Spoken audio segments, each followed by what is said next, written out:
বিসমিল্লাহির রহমানির রহিম। শুরু করছি আল্লাহর নামে।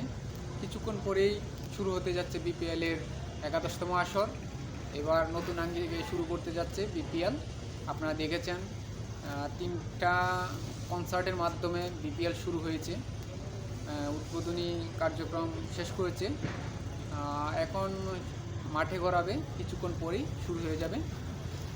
আমরা সেই প্রত্যেকটা ম্যাচ আমরা যারা ক্রিকেট প্রেমী আছি দেখব ইনশাল্লাহ। সকলকেই শুভকামনা।